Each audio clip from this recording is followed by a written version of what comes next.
Hello everyone! Welcome to my prediction video for NXT TakeOver in your house. Exactly 25 years to the day the WWE started the In Your House pay-per-view gimmick. We are back this time with an NXT version that was announced a couple weeks ago on NXT programming by Triple H and Shawn Michaels. So, I am very excited for this, considering that now we have two pay-per-views this month to look forward to. We have this one coming up on Sunday, and then we have Backlash on the 14th next Sunday. So I will be making predictions for that next week. And currently right now, if all goes well, if the state of Massachusetts will permit this, we are supposed to have NXT TakeOver Boston on August 22nd, which I gather by August large crowds are going to be permitted again. All depends on Massachusetts' plan to reopen, but hopefully we'll have SummerSlam with the capacity crowd, keeping a lot of faith, especially how we're flattening this coronavirus curve. But I digress. The pay-per-view, this one, In Your House, will take place at Full Sail University, where NXT normally is taped, in Orlando, Florida. So, we have 6 matches on the card. Let's organize it into the way I think it should go down. So, I think the first match of the evening will be the 6-woman tag team match. Mia Yim, Jonty Blackheart, and Tegan Knox taking on Candice LeRae, Dakota Kai, and Raquel Gonzalez. I'm going to give Mia Yim's team an advantage. They will win. And I think down the line, they got to keep building up this Mia Yim, Candice LeRae storyline, because now that LeRae and Gargano are heels, you got to make it look believable. And I think they're doing a good job with that dinner time storyline. Especially how Mia Yim is dating Keith Lee right now. So it makes complete sense how the writers came up with this excellent storyline. Not only to make the Garganos turn heel, now you're making Yim and Lee the baby faces. So Mia Yim's team will win. So we'll get to Lee and Gargano in a second, because this is going to be interesting for the North American Championship. But I want to get the non-championship matches out of the way first. So, 2 other singles matches. I'm going to go to Tommaso Ciampa taking on Karrion Kross. And Tommaso Ciampa, I feel, is going to have to watch his back. Alright? Now, we'll get to that in a second. So, let's just go a couple weeks ago on NXT back in May. Let's just go back to May. Let's be reasonable here. So, this wrestler known as Karrion Kross makes his debut, has an epic entrance, which honestly is the best I've seen. He's this big guy. He's with this lady named Scarlett, which they're actually in a relationship. I found this out. But this Karrion Kross guy is a professional. Alright? He was in TNA. He wrestled in Mexico for a while. And he was best known in the indie scene. So, I gather for everything else that's going on, this is very interesting. That you're building up this guy. I think he is going to be a big deal in NXT in the future. He's taking on a former NXT champion, who in my opinion, Tommaso Ciampa should be champion right now. Ciampa's taking on Karrion Kross. But down the line, and I'm going to say this right now, Tommaso Ciampa is going to be facing a lot of trouble. Okay? Keep that in mind. Alright? Now, why, you may be wondering, well, why does Tommaso Ciampa have to watch his back? And we'll get to that right now. Well, apparently, Ciampa is in another feud. Now, wait a minute. Isn't he feuding with Karrion Kross? Not necessarily. Because Cameron Grimes is upset with Tommaso Ciampa. So, I have a theory. This match is not going to have a proper ending. I think Cameron Grimes interferes. And I think down the line, when you have the no DQ, I think this Wednesday on NXT, or maybe down the line, they're going to have a triple threat match where you have Ciampa taking on Kross, taking on Grimes. So, I understand why Cameron Grimes is upset with Tommaso Ciampa, and we really won't get into that right now. But, you gotta understand, Tommaso Ciampa always has a target on his back. So, I'm glad they finally ended the storyline with Gargano when they made Gargano a heel. But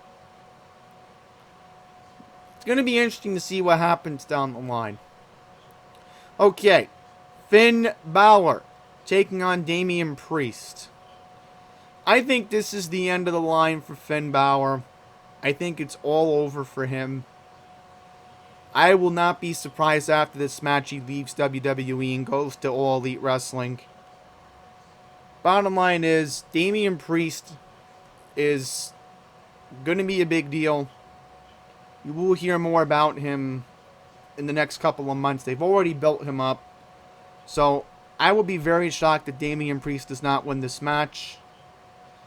Damian is, of course, born-bred New York wrestler. So, that's how I have a personal preference with him. Just like Karrion Kross is from New York, but he lives in Las Vegas now. But Balor loses, and then it's all over for Finn Balor. I mean, what is he going to do? They're not going to call him up back to the main roster. I mean, what would be the point? He's probably going to end up leaving WWE.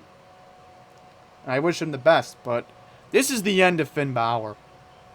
Just like how they buried Ricochet, they're going to bury Finn Balor. I just know it. So with that, I'm going to move on to this interesting women's match. And how I think this is going to lead to a SmackDown wrestler going back to NXT. And hear me out for a second. You have Charlotte Flair, the current NXT Women's Champion, taking on Rhea Ripley and Io Shirai. Now, technically, Rhea is owed a one-on-one rematch. But apparently, they decided to just push Io Shirai, give her an opportunity, which was stupid. So, Charlotte's going to win.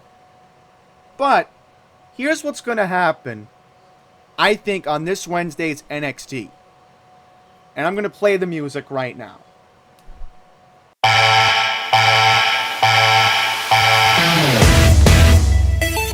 So traditional. It's unconditional. 1, 2, I'm marching for you. I've got your number. Yeah, I don't think you're ready. Don't speak. Now mind your manners and be respectful. You better keep it steady. Don't be jealous cause they like what they see. You say I'm devilish but it's not what it seems. It comes so natural, can't take it from me. Like a lady, act like a lady. Yep. That's right. I am making a bold prediction. The Southern Belle, Lacey Evans, returns to NXT for a good reason. Because there's an open roster spot. Matt Riddle's going to SmackDown. So doesn't it make sense to fill the void? They add somebody in the already competitive women's division? I'm going to be completely honest. They have to have a great feud for Charlotte to lead up after this. I feel really bad for Rhea Ripley, and I really feel bad for Io Shirai. But Lacey Evans is one of the top baby faces right now.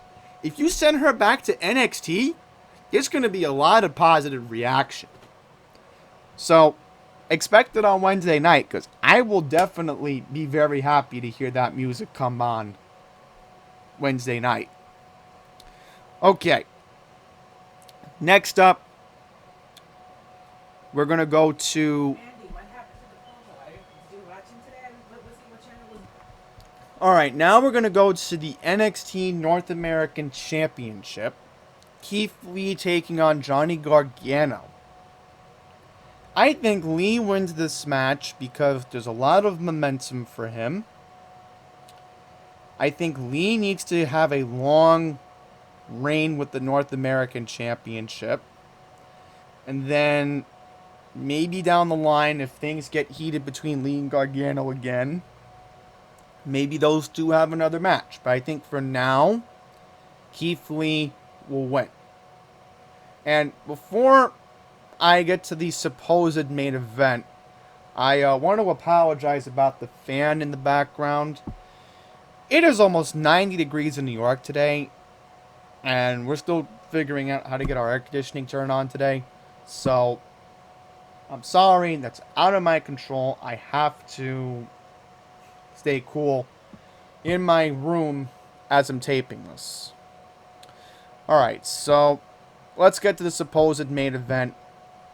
We have Adam Cole, baby! Your 1-year reigning NXT champion who beat Johnny Gargano for the title last year, taking on Velveteen Dream. Ow! Alright, so here's the catch if Velveteen Dream loses. If he loses, he can no longer challenge for the championship while Adam Cole is still champion. So down the line he can get another chance. It's just that this is just the last time he can compete until Gargano drops the belt. Not Gargano, Cole drops the belt, excuse me. This is a backlot brawl, so is this going to be in the parking lot of Full Sail? That's a good question. But I think it's going to be Velveteen's time to shine. He's been North American champion. I think there's a lot of expectation for him. I think he will be the new champion. Adam Cole has had a great run as champion, but I think the reign has got to come to an end. He's been champion for a year now. It's time to end it, just like how when Rhea Ripley defeated Shayna Baszler last year for the Women's Championship. Shayna was champion for a year, and she dropped the belt to Rhea Ripley. Why can't Adam Cole in the men's division drop the belt to a former North American champion, Velveteen Dream? So, the Velveteen Dream becomes your new NXT champion. So, that's the only new champion of the whole night. I still think Charlotte wins with the championship. She starts a new feud with Lacey Evans down the line. Keith Lee still retains the North American Championship, but I think the feud with Gargano won't be over just yet. So, in the long run, I think that's what's going to happen. And again, I know a lot of people are going to be upset Lacey Evans is leaving SmackDown. But again, NXT has an open roster spot. Now that you have Matt Riddle going to SmackDown. And I'm very happy Matt Riddle's going to SmackDown. I can't wait to see what he's going to do. And also, I quickly want to mention, I like to congratulate somebody in the Cruiserweight division for his incredible hard work recently in the NXT Cruiserweight Championship tournament. Went to the finals but lost the final match. Drake Maverick had an incredible show. Many of you know a couple months ago when WWE was cutting its roster thanks to the pandemic, they fired Drake Maverick. WWE gave Drake Maverick a second chance to win the Cruiserweight Championship. Triple H, right after the match with El Toro, I can't even pronounce the guy's name, the Cruiserweight Championship.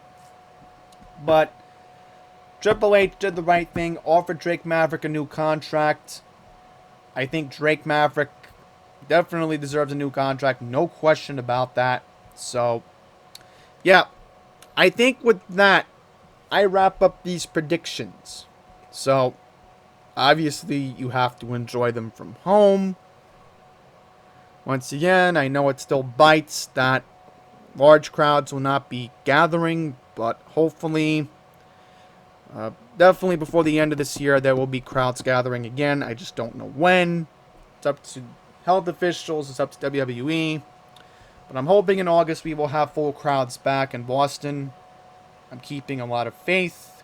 And the ironic thing was, the last time we had large crowds, we were in Boston anyway. So, makes complete sense. And hopefully for SummerSlam weekend, NXT will be in Boston, and then the night after will hopefully be SummerSlam. Alright. So I think with that, we are going to wrap everything up. So next Sunday will be how things work out. With Backlash, I will be making predictions for that. Thank you all for watching. Enjoy the show from home. Or if you are lucky enough that you're in a state that's lifted the stay-at-home restrictions, you can gather with people. Enjoy it that way, I guess. I just want to quickly remind everybody the pay-per-view starts at 7 p.m. Eastern, 4 p.m. Pacific on WWE Network. So, maybe there'll be a pre-show at 6. I'm not sure at the moment. But there'll definitely be a pre-show next week for Backlash. So until the next one, please take care.